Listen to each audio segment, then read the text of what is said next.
গণভোটের রায় বাস্তবায়নের দাবিতে 11 দলীয় জোট তথা জামাতে ইসলামের পক্ষ থেকে আজ সিরাজগঞ্জে সমাবেশ ও বিক্ষোভ মিছিল শুরু হয়েছে। ইতিমধ্যেই জামাতের যে সিরাজগঞ্জ শহরের কার্যালয় রয়েছে সেখান থেকে কিন্তু তারা বিক্ষোভ সমাবেশের ডাক দিয়েছেন এবং জামাত তথা 11 দলীয় জোটের নেতৃবৃন্দ এখানে বক্তব্য রাখছেন। তাদের কিন্তু দাবি স্বাধীন মানবাধিকার আইন বাস্তবায়ন করতে হবে, বিচার বিভাগ প্রক্রিয়া আলাদা কমিশন গঠনের মাধ্যমে করতে হবে, গণভোটের রায় বাস্তবায়ন করার জন্য কিন্তু আজকের এই আন্দোলন।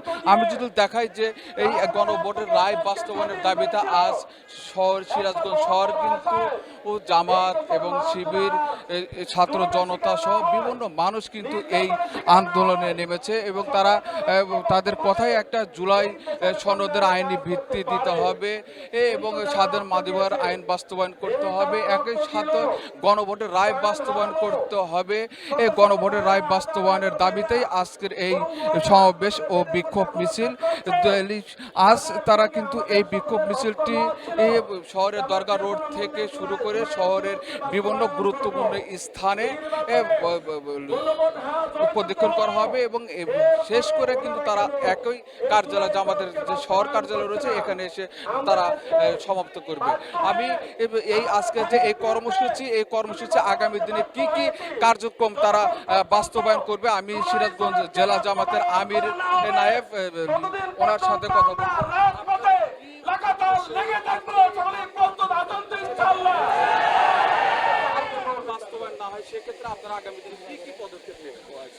বিসমিল্লাহির রহমানির রহিম।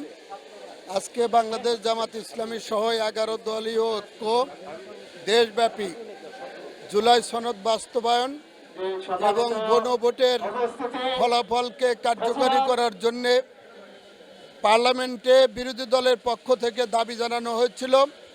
আমরা লক্ষ্য করে দেখছি যে সরকার জুলাই সনদকে উপেক্ষা করছে এবং গণভোটের রায়কেও তারা কোনো আমলে নিচ্ছে না।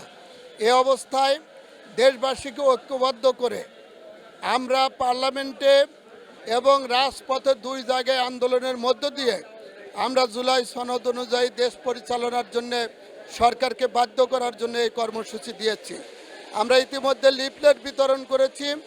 জনগণের মুখের দিকে তাকিয়ে তাদের চোখের ভাষায় আমরা বুঝতে পেরেছি জনগণ জুলাই সনদের পক্ষে এবং গণভোটে হার পক্ষে যে রায় দিয়েছিল সেই গণভোটকে তারা কার্যকরী করার জন্য, গণভোটের রায়কে কার্যকরী করার জন্য যে কোনো ত্যাগ স্বীকার করতে এবং বৃহত্তর আন্দোলন করে তুলতে তারা প্রস্তুত বলে আমাদেরকে সমর্থন দিয়েছে। আমরা আশাবাদী সরকারের শুভবৃদ্ধির উদয় হবে, দাবি মেনে নিবে, নইলে আরেকটি জুলাই এই অভ্যুত্থান বাংলাদেশে সংগঠিত হবে।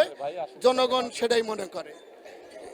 যেমনটা বলছিলেন যে জেলা জামাতে আমির আগামী দিনের এই জুলাই আন্দোলনের যে বাস্তবায়ন সেটা যদি রূপ না নেয় তাহলে কিন্তু আর একটা জুলাই বিপ্লবের ঘোষণা কিন্তু সিরাজগঞ্জ থেকে সূত্রপাত হবে বলে এমনটাই কিন্তু বলেছেন জেলা জামাতের আমির। এই ছিল জামাতের এই আজকের সমাবেশের সর্বশেষ।